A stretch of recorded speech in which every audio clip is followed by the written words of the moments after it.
Okay, so it did stop it. So this is the second video.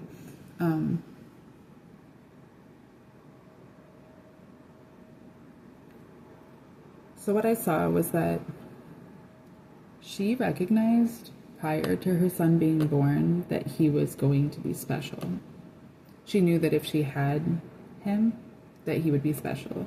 And so as soon as she was pregnant with him, like, he became this trophy to her. And she kept him that way well after he was born. And she trained him to believe himself to be a trophy that way.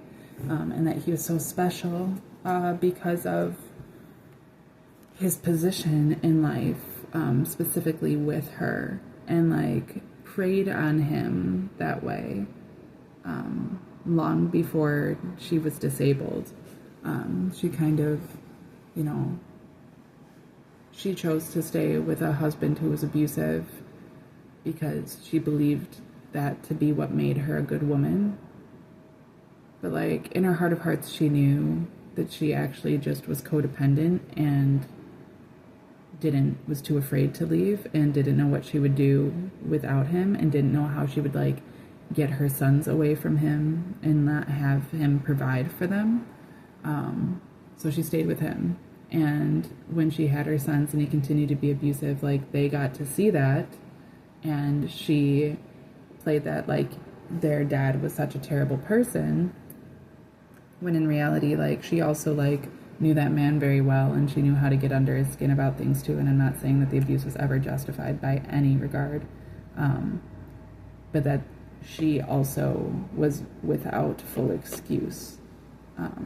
She had options that she refused, and I can't blame her. I don't know what it would be like growing up in the 70s and being in that position, and then having children going into the 80s, and like things were so different back then, and like it wasn't just acceptable to just like leave your husband, right? There was a lot of different people she was trying to honor and please. And so like I very much like related to her in these ways as well, because I considered myself being her at that time, and like I wouldn't have made any different of decisions either. My biggest issue came with the fact that like that was 40 years ago. That was almost 50 years ago. Like that was 50 years ago, or 60 years ago even. Like, at what point in time do those excuses stop being valid? Because it's the same sort of thing. I give my mom some excuse because I'm aware that she grew up in a different time, and I'm aware that like she didn't have the same privileges that I've had. But I'm also aware that like at 60, in your 60s, in your 70s, like, how are you still going to be asking for sympathy for not growing up, when like there was definitely a point in time where you could have stopped that behavior and started to do something different, and you just chose what was easiest. And the more that you do that, the more it becomes reflective of the fact that that's where your heart always was. So the less apt I am to be empathetic towards those past behaviors, when like it's not anybody else's fault if you're in an abusive relationship. It is the abuser's fault that they're abusive.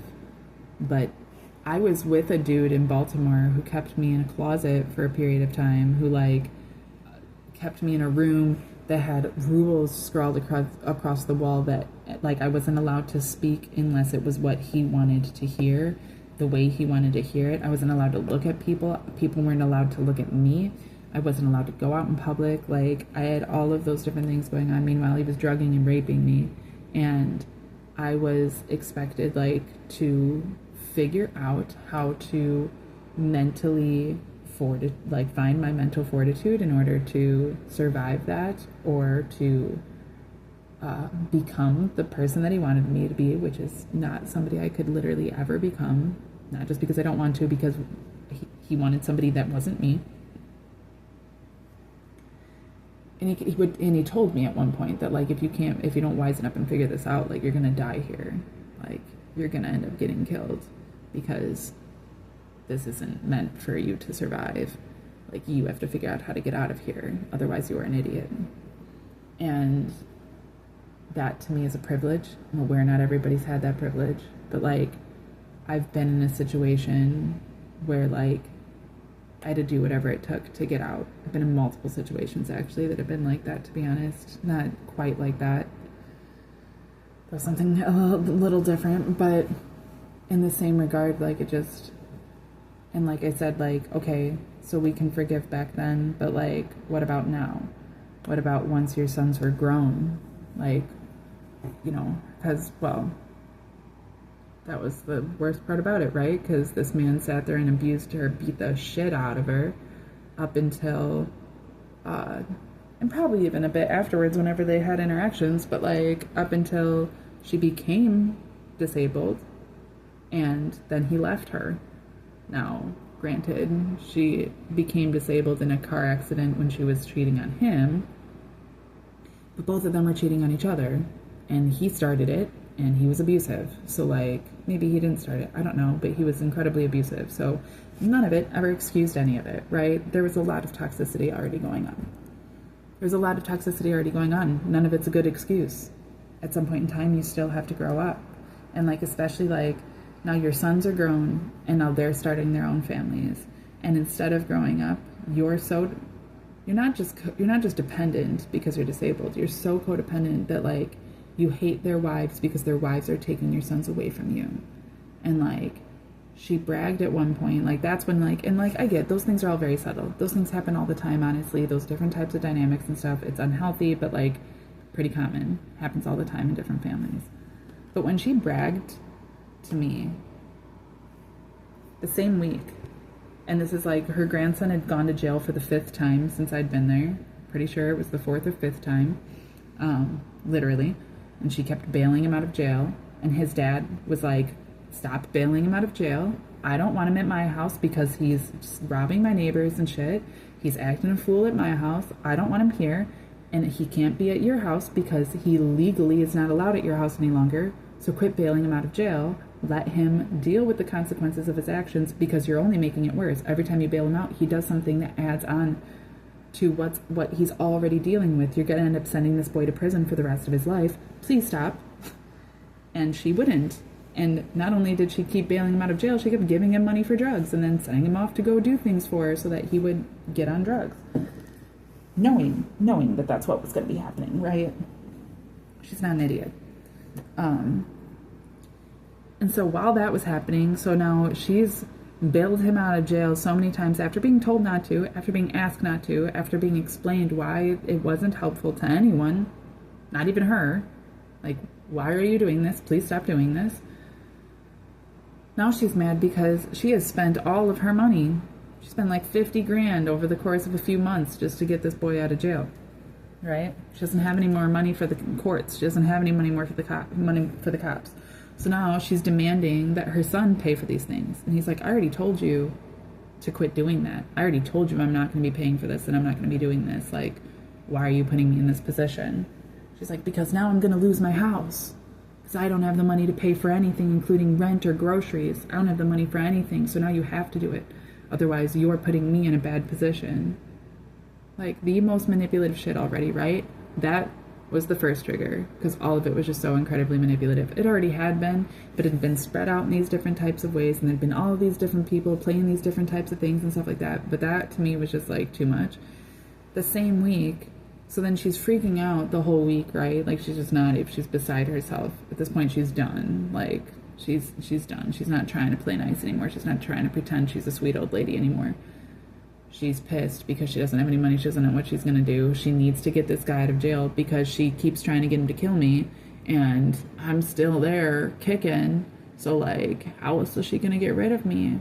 Like, she could just ask me to leave.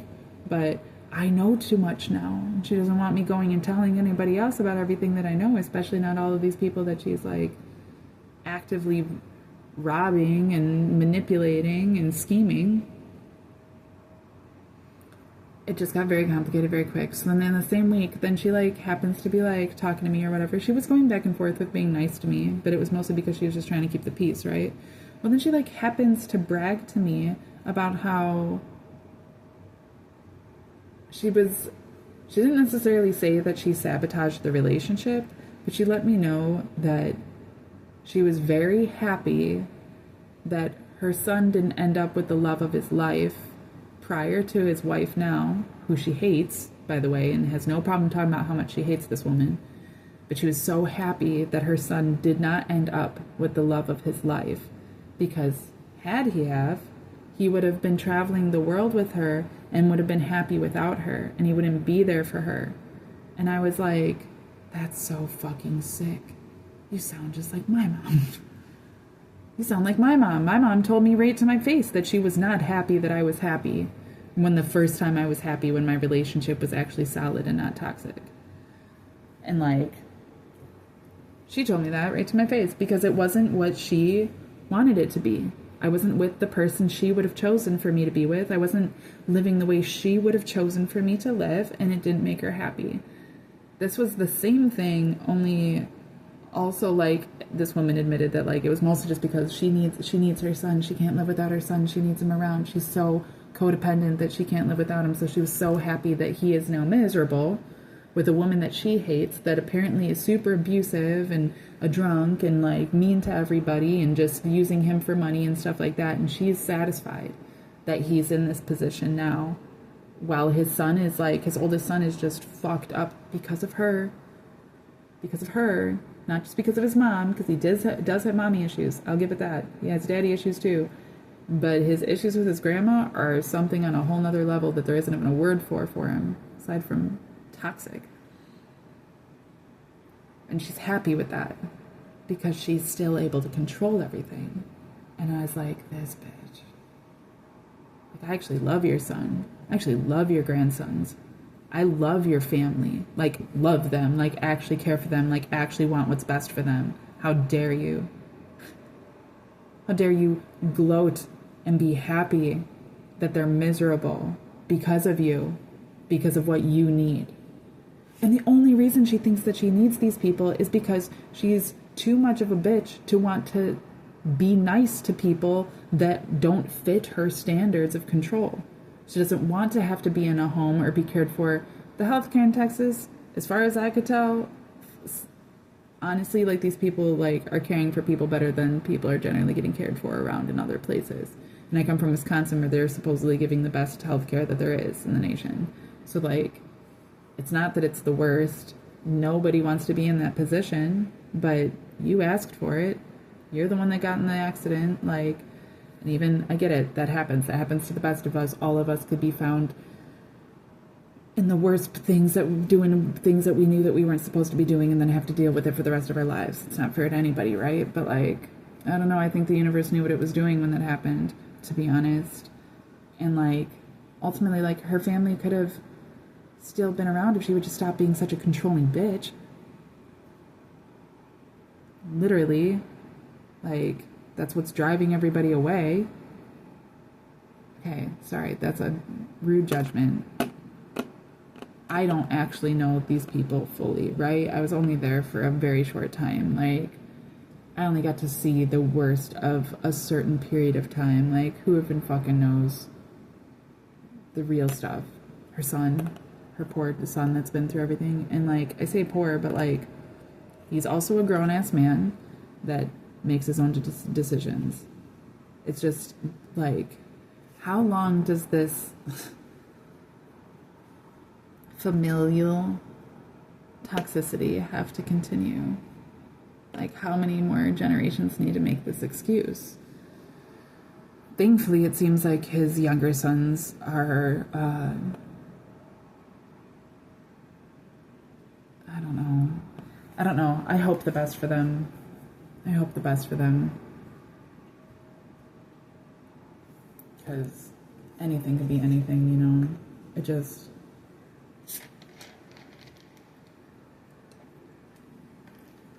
And then the same week, right, was the... And so then it was like after... It was like the day after that, too.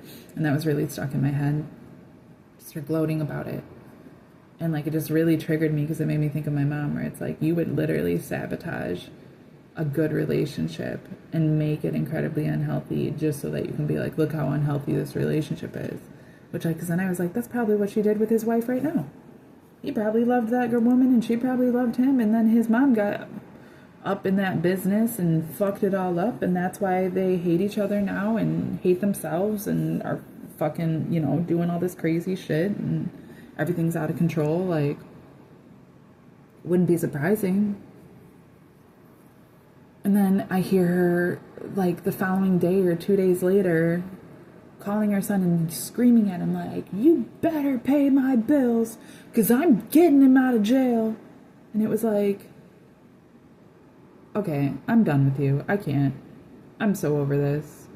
There's so many different things that, like, but at that point, like, it was like, nope. And the universe was like, no, you can get out of here. And, like, at the same time that all that was happening, of course, was when, like, this other dude who moved in, who was her grandson's cellie,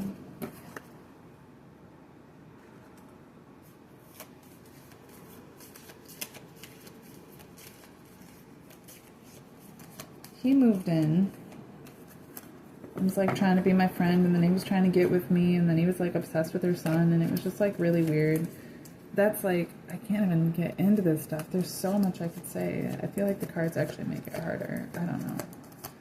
There's some there. Well, those cards were helpful for me, but. And he comes around, and then he starts trying to feed me drugs, and I was like, I'm not interested, bro.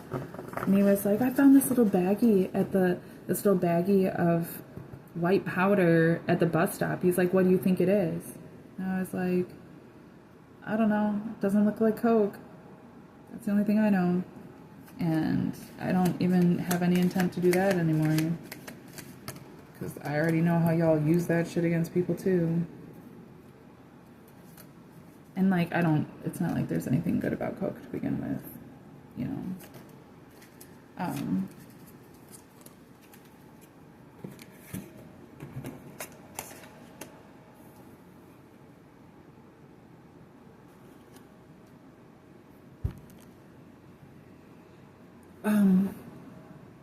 But yeah, so he kept trying to do this drug with me that he swore he didn't know what it was.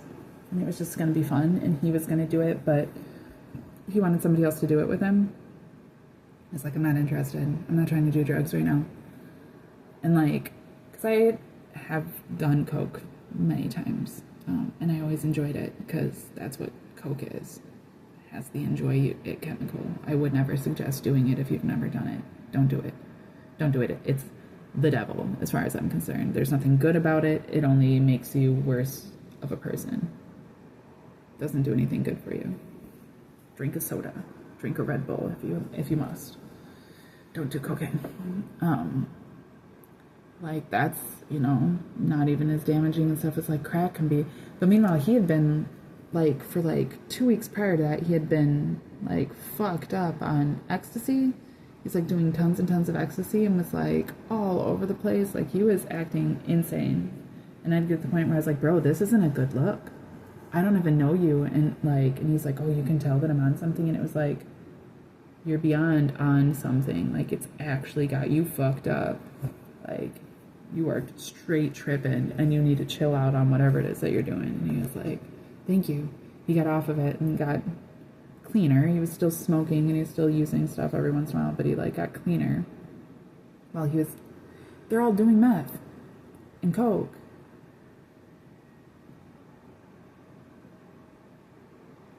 Smoking pot, drinking, smoking cigarettes.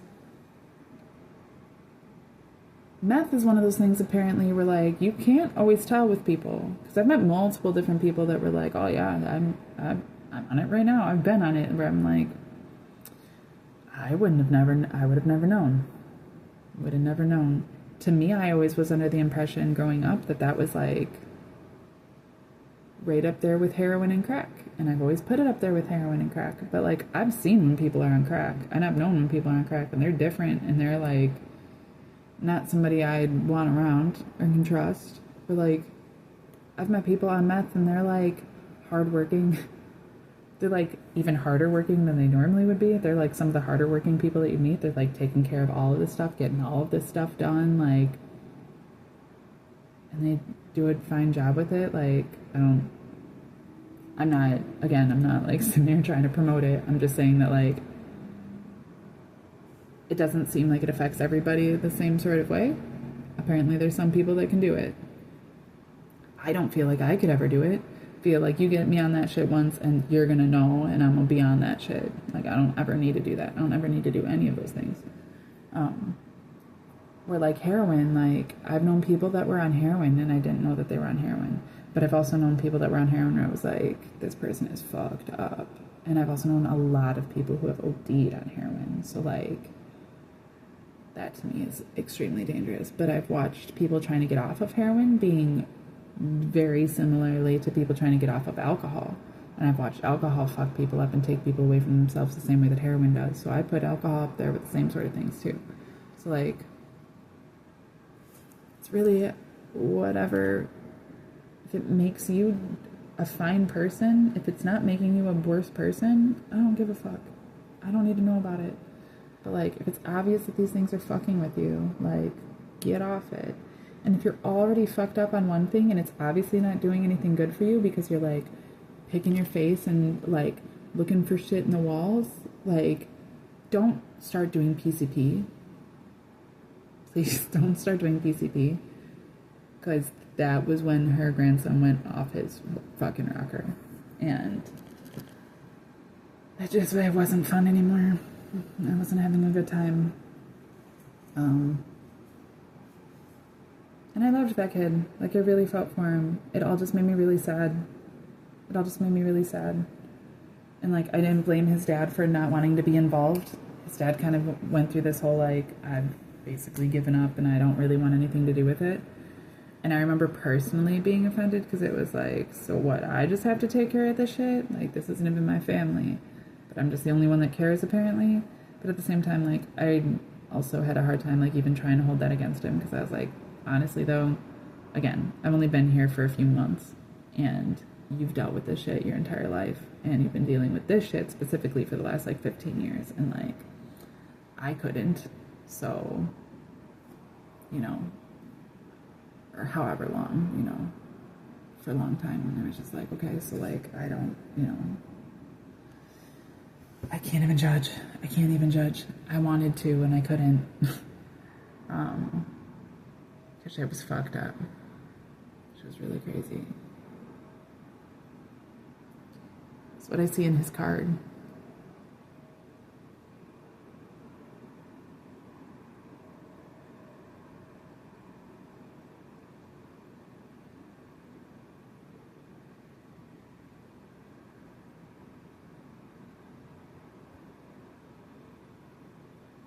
And what I saw at first was just his mom seeing these things and taking advantage of all of these things. And him, like, not really having the wherewithal in himself to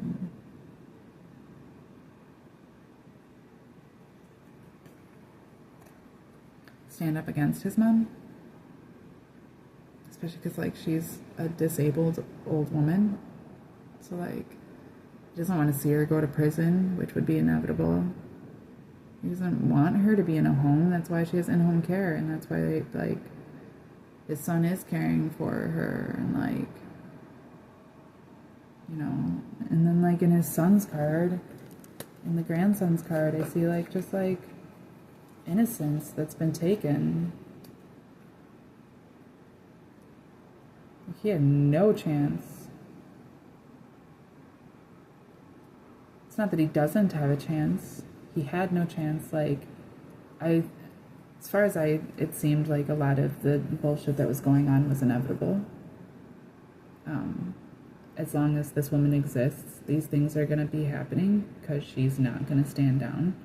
This is who she is, and this is who she likes being. But at the same time, like, I actually had a lot of hope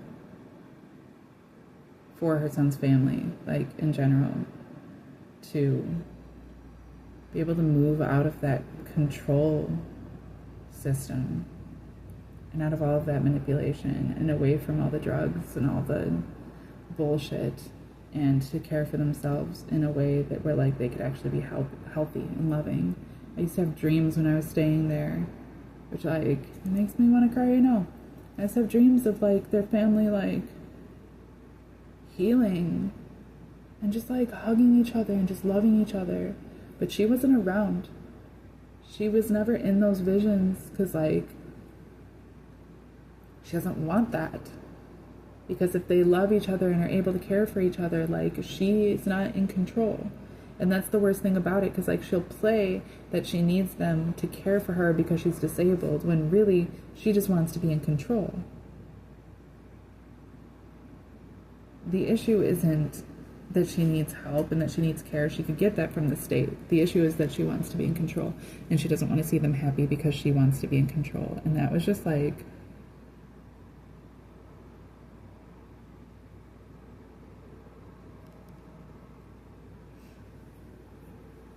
a lot. It was a lot.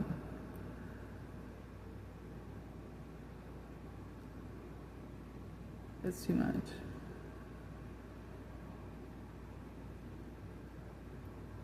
Like, I don't think that she deserved a lot of the things that she was dealt in life either, but at the same time, like, the things that she took pride in were sick. Like, she bragged about being part of a lynching when she was a kid.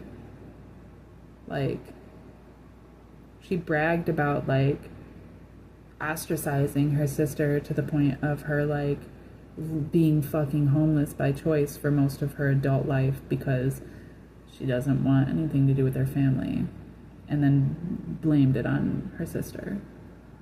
Like, she bragged about, like, being considered attractive by, like, the older men in town, or, like, like, her dad's, like, whatever. Like, she just had this weird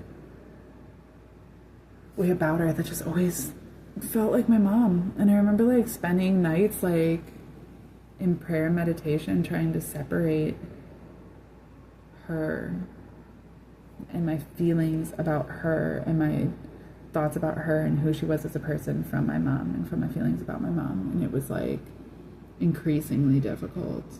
And, like, not just because these things were triggering to my own issues either, which was part of it as well, but, like, very specifically because it was like, I don't give an excuse for my mom to be certain ways. Why would I give you an excuse? And you're, like, even worse in some ways. Not every way. I don't know, it's a hard one, but, like, because she's grody, this woman, like, she's a sexual pervert and, like, loves it, and, like, so am I, but there's a line. And, like, with me, it was fine. When it was just me and her being the girls, acting all crazy, like, I honestly didn't care what she talked about. And I would talk about anything with her, and, like, it was all fine and dandy. But when she started bringing that shit up around her family, or when, like, her grandson was fucking drunk and came out butt naked with a boner trying to assault me, like, trying to, like, get me, like, he's, like, trying to press up against me, trying to get me to touch it, trying to get me to suck it, trying to, like, be all over me and shit like that. And all she could do was laugh and make fun of him for how little his dick was. Like, are you fucking serious? I felt bad for that boy at that time, too. And, like, her sitting there, and then she'd brag about how big her dick son was, but then also would, like, sit there and shit on, like, how tiny his dad's dick was, and, like, all of these different things. And it was like, this woman's fucked up, and I'm pretty sure that she assaulted her son at least when he was a teenager, if not, like, training him and grooming him into sexual behavior as an adult. I wouldn't be surprised, honestly, if I found out that he still was doing stuff with her. But, like, I have such a hard time with it because, like, even if I found that out, as much as it might make me feel a way about him, it still just makes me feel more of a way about her. Because, like, it's the same way I feel about my mom and my brother. Like, I watched him get groomed by you my entire life. So, like, I still have a hard time seeing him as the enemy. Even all of this, because he wouldn't be like this if it weren't for you. Like, you're doing it. You're the one doing it. And the second you're gone, he's going to come to reality. He's going to have to, because you ain't going to be here anymore. That shit is so sick, and like, it's just sad. And like, I don't even like to think that, who knows, maybe none of that's going on, right? I would hope that it isn't. It just, I know what a lot of those things look like. And I've known a lot of people that have dealt with a lot of different things, and I wouldn't put certain things past certain people.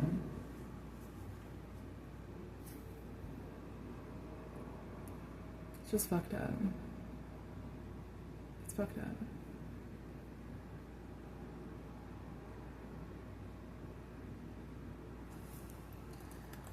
Okay, let me turn these clarifier cards around. Let's see.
I don't like this.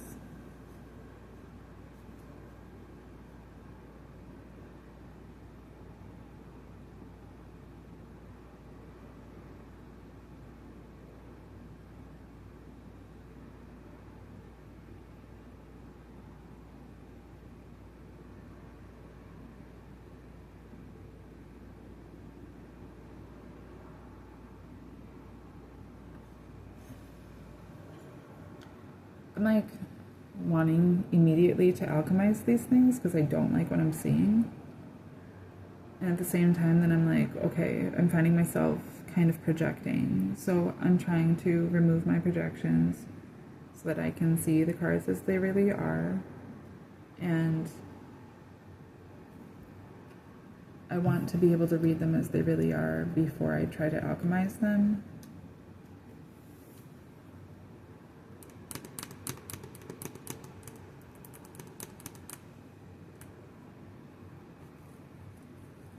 But it's just like a sad story. And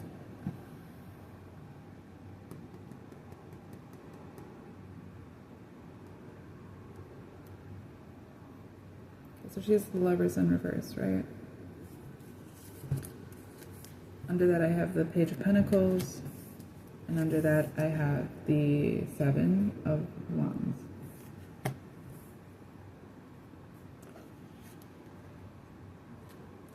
You know, 7's supposed to be the number of creation, the number of power. Like, what I see here is her just like fighting with everything she has to hold on to what tiny little bit she has left. And ultimately, just to be clear, the card that came out to cover this entire reading is Justice in reverse. Okay, so all this work she's doing is for naught. It's not going to, she's not getting anywhere with it. She's not happy. Her son is miserable in this spread. Like lost, discontented, imbalanced, feeling used, feeling confused, feeling evil,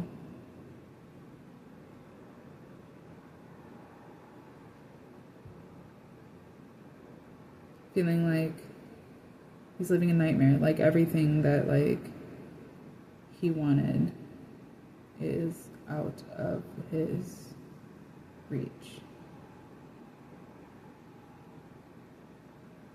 And it feels like time is slipping away.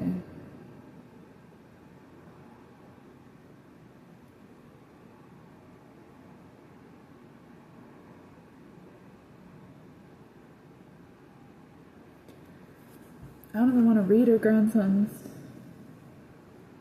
This other dude came up as the Three of Wands in the upright. The Queen of Wands in the reverse. Underneath, and the Queen of Pentacles in reverse.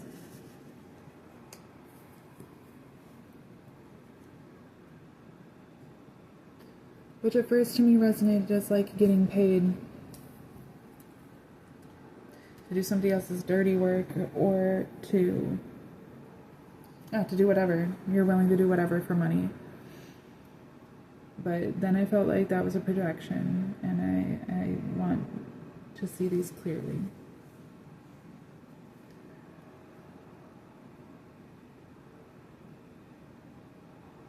He's trying to make a decision. I don't even know if he's still involved at all, or what his involvement fully was to begin with.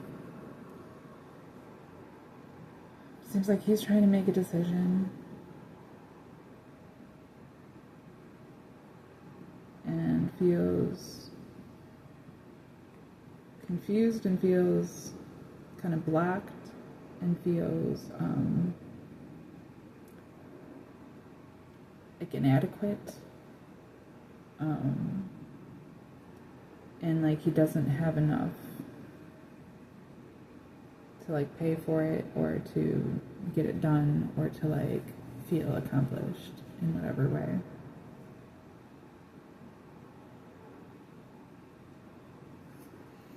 Her grandson, who is represented by the Sun in reverse, came out with the Death card and with the Chariot. And it initially gave me like a really heavy, bad feeling. But again, like I said, like I'm not trying to project, and I do want to be able to alchemize these things. And like that's all I've ever felt with him. Like, man, I want to help you so bad. But like I can't help you. Like, you have to help yourself. And like this very well could be a sign of that. You know, the way that I can see it being alchemized is putting to death the concepts and theologies that have caused the delusions.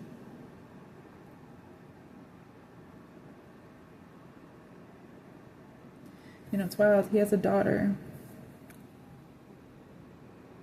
In this image, the first time that I've seen it, I saw this as a man, but it's a person with gray hair, and it very easily could be his grandmother. This person is not alive. There's a little girl, little baby girl, and an older girl. But like, I still see him as a kid, right? So like, his baby's mom is a kid too. They're so young. You know, and maybe he comes in as transition, and he comes in like, we're not doing this anymore. We're putting all this away. We're doing something new now.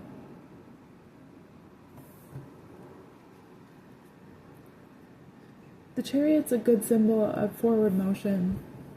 It's just scary seeing it with like everything, because I watched him like so quickly just like degrade and just keep degrading.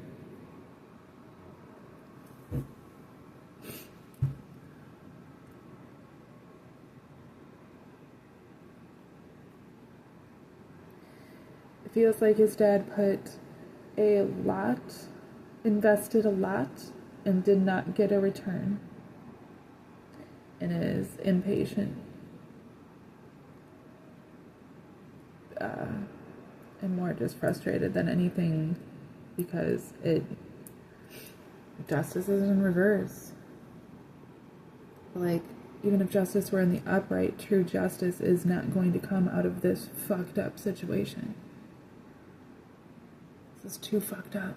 There's no real justice there. The only real justice would be him being able to take control of his life and transition into something better and give his daughter something better. The grandson, that is. This guy's not even a part of it anymore.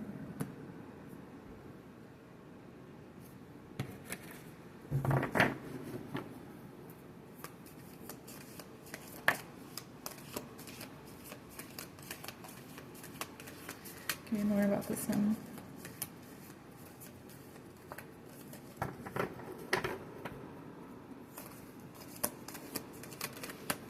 More about the dad.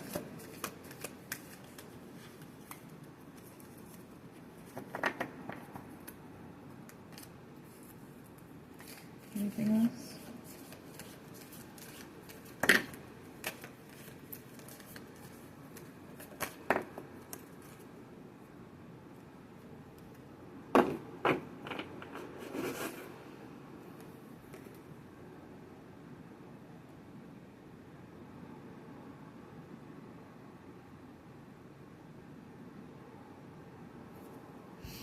The Hermit in reverse came out face up. The Three of Swords flipped. It came out reverse and face up, but then flipped into the upright face down. And I'm taking that as the clarifier for the Hermit. Actually, I have more cards than I thought. Okay. So this is this way. This is this way. And these are this way.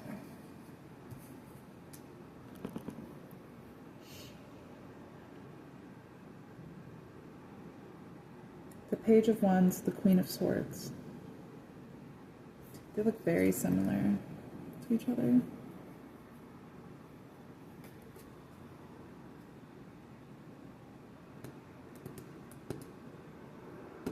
An opportunity for truth, for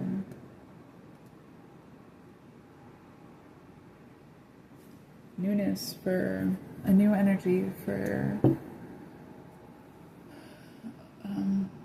something magical.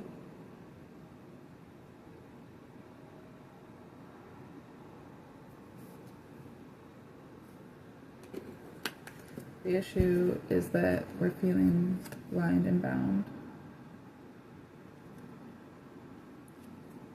and that we're uncertain with what it is that we have to work with. Because we feel like we've lost everything. We feel like we've invested everything. We feel like there's nothing more that we can do. We feel guarded, feel like we've taken a blow to the ego. Feel scared and alone. And like everything's stacked up against us.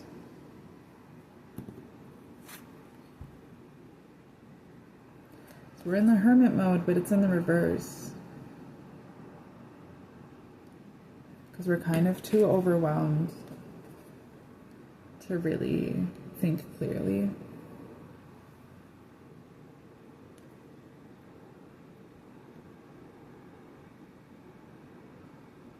We don't see the light at the end of the tunnel yet.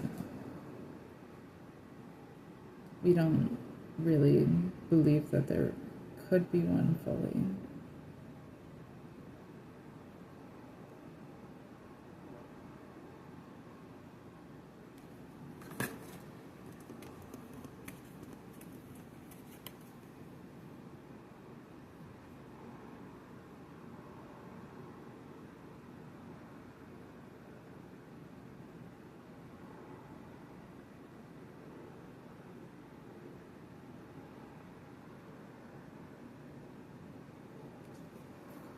We're having a hard time alchemizing and knowing how to turn these things around for good. But it feels largely in part because we're not being patient. We're not balancing, we're not staying positive.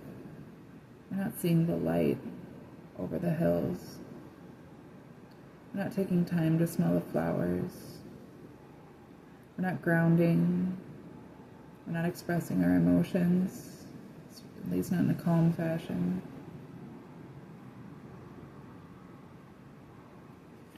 We're refusing to hold any of our cups. We're not trying to balance them out.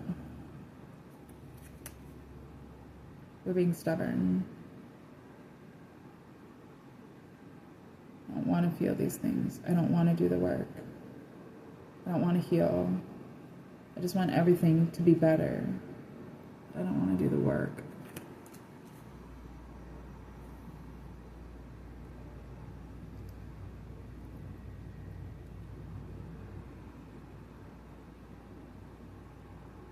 Still, there is an opportunity. And there is a hope. Despite all odds. There is a hope, and the Queen of Swords has 3 butterflies. 1 big one, 2 little ones, and a cherubim with wings above that on her throne.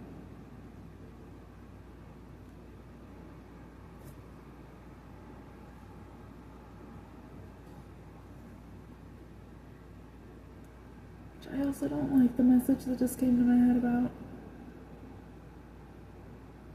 It's a good message that there is transition, but it comes after a period of death. Death for a butterfly is usually just the death of the caterpillar because it becomes the butterfly, right? But in this case, the cherubim is like the baby in the sun.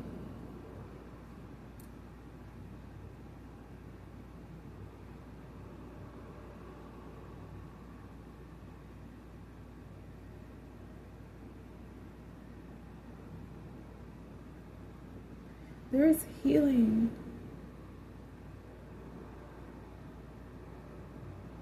In the chariot, but it's only in balance.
My client sees that her family is suffering because of her.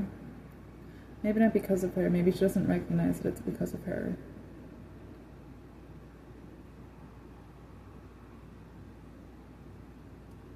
But she feels like there's something that she can do. And she's willing to do the work.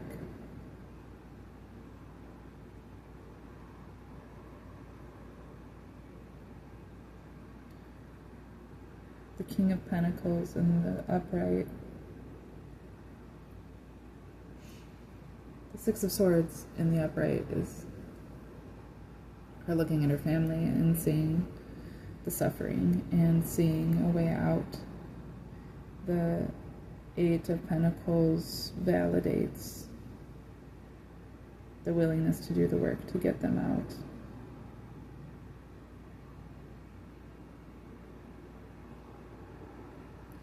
The Hanged Man in the upright.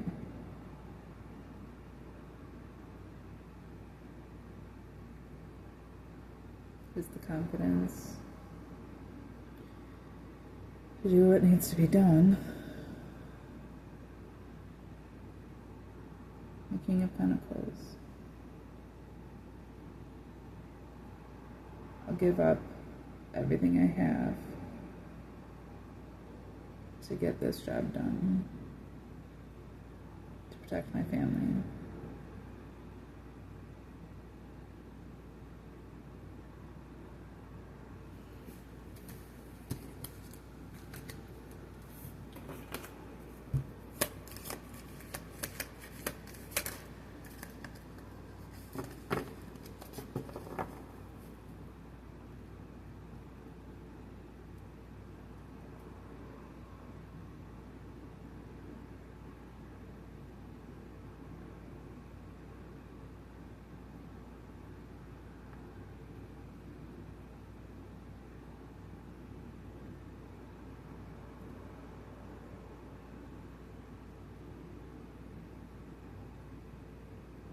There's some sacrifices that have to be made in order to build what works, what is being asked of us from the higher powers. I'm not happy about it.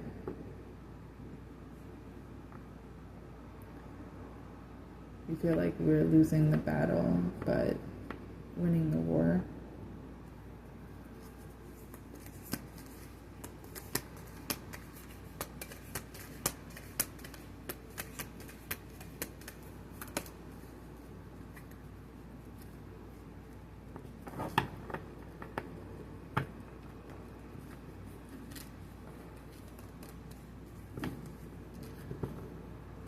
Our heritage will speak for itself. Heritage is what's important, what we leave behind.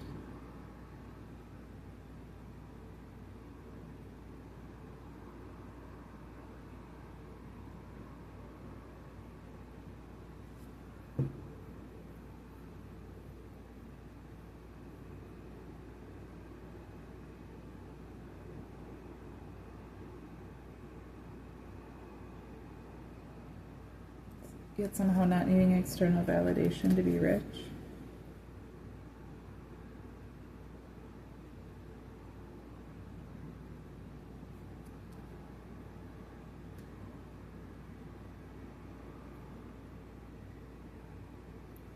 There's only 2 markers in the checkerboard.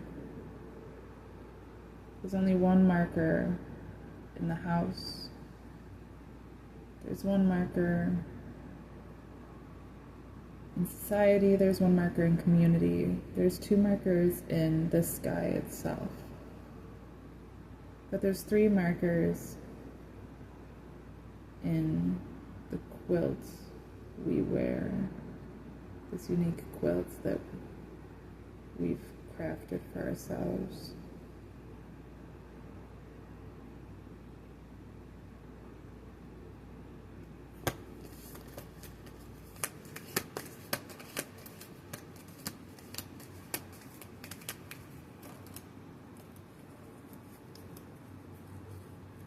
And in time, we'll receive what is owed to us.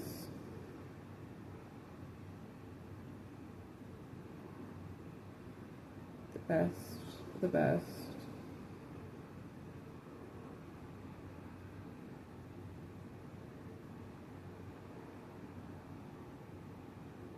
True love. Genuine contentment and happiness. Generosity.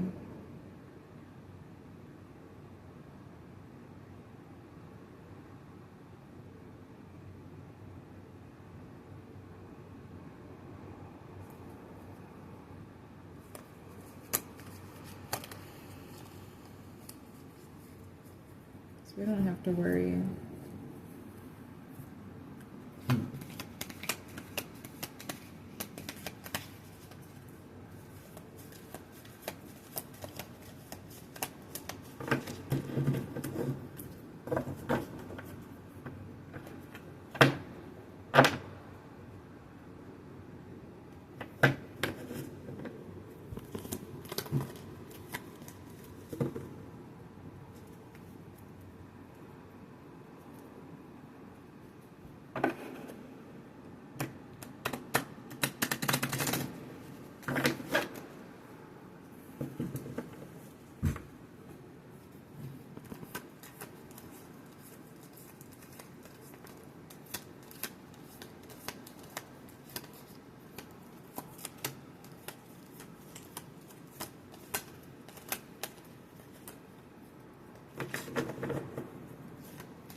Abundance is coming, even if it's small. It's coming in the form of truth. There's an opportunity to take the world, to explore, to leave, to grow, to take the world at our fingertips, and to put an end to the fighting.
We don't have to be in control.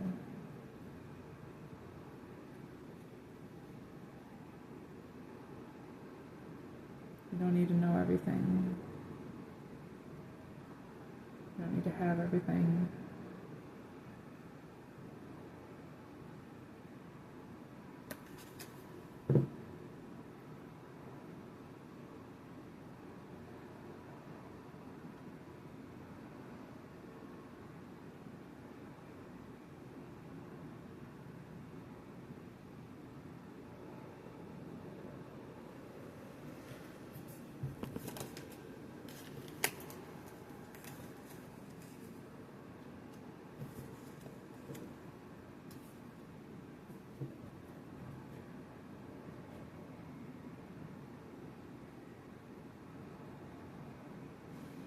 We have the power to find contentment where we are, in balance.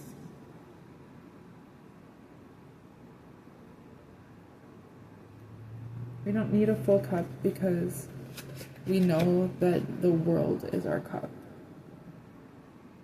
That we can make anything out of nothing.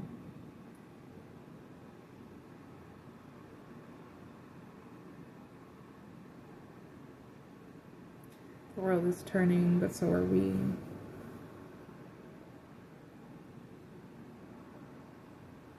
And though there is no justice for an unjust situation,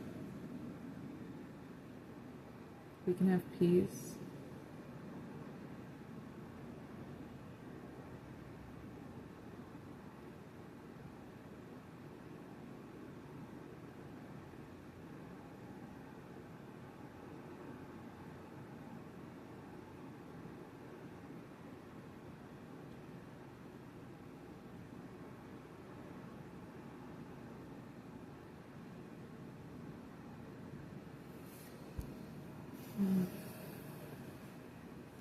just don't see it being received that way.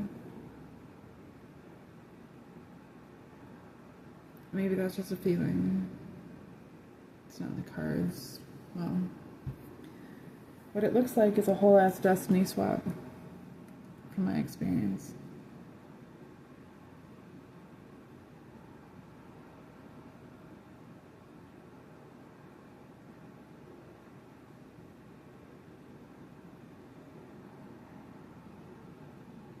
But the son is left to take on the majority of the heartache, while my ex-client, the mom, is willing to make sacrifices in order to get her way.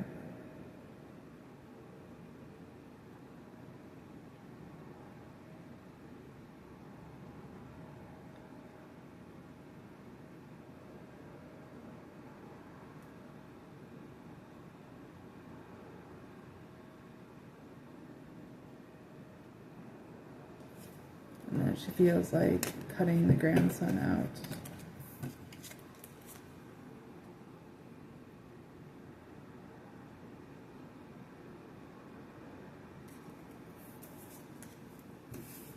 Blocking him from his own power.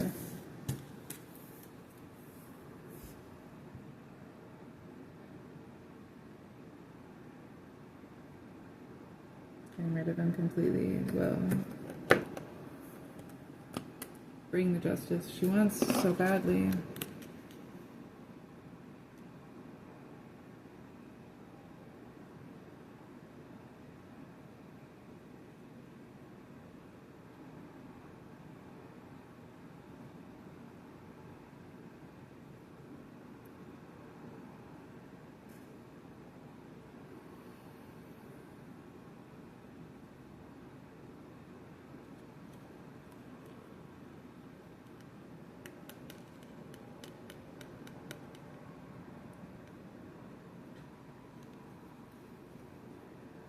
I don't know, the situation seems really fucked up.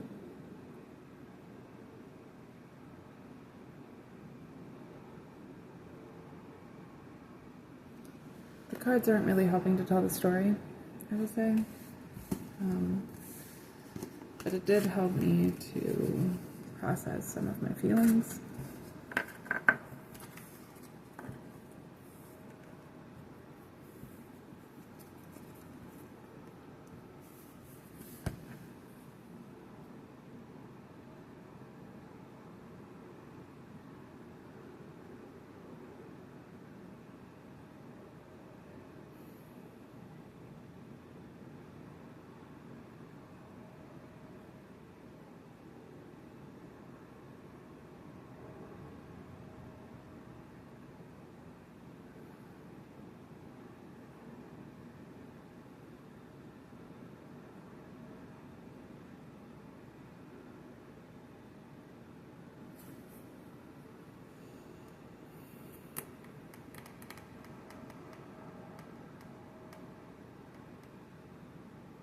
As wild and fucking out there as these criminals are, I love them.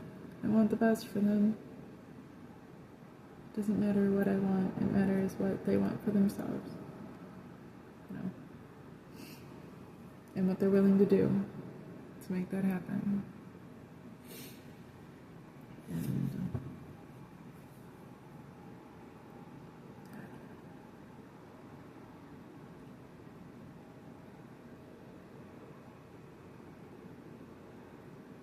I don't know, but it's making me real sad.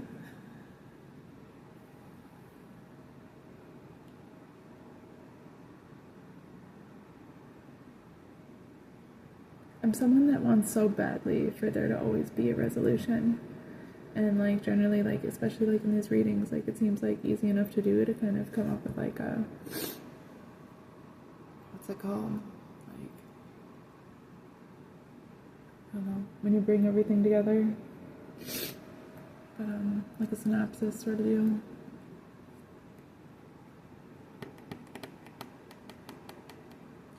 I have a lot of hope, but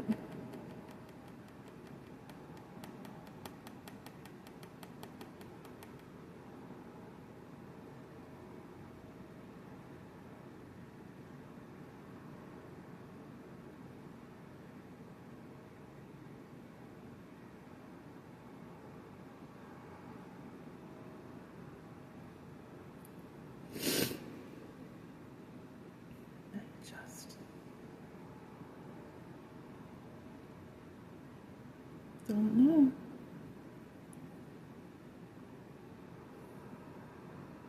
I don't even talk to these people. I haven't talked to these people in months. Well, like a month. Last time I talked to one of them, I don't know which one exactly I was talking to, but I don't think it was the one I thought I was talking to. Even if it was, I think it's all a big clusterfuck at this point.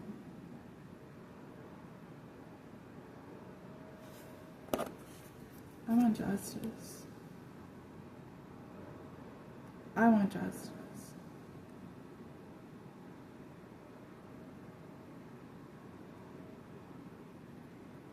The sun is saying, just throw off the cloak of justice and be free. Justice itself is saying, this isn't even your cup.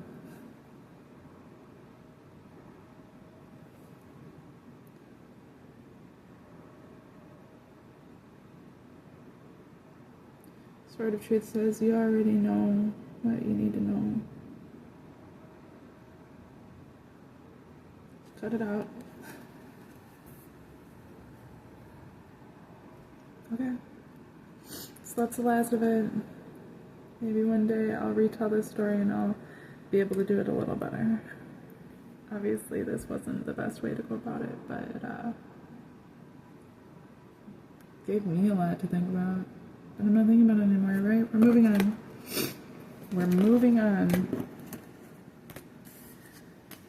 to the next wild thing the universe has for me. Because who knows, you know? I hold on to my nightmares, I just keep them being real.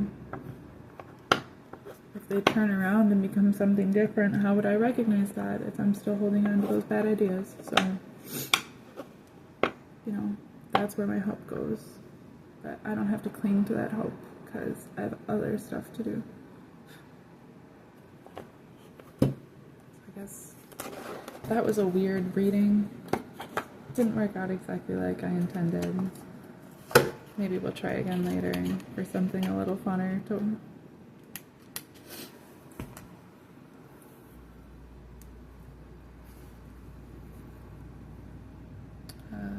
Excerpt 51. Tao gives them life, virtue nurses them, matter shapes them, environment perfects them. Therefore all things without exception worship Tao and do homage to virtue. They have not been commanded to worship Tao and do homage to virtue, but they always do so spontaneously. It is Tao that gives them life. It is virtue that nurses them, grows them, fosters them, shelters them, comforts them, nourishes them, and covers them under her wings. To give life, but to claim nothing. To do your work, but to set no store by it. To be a leader, not a butcher. This is called hidden virtue.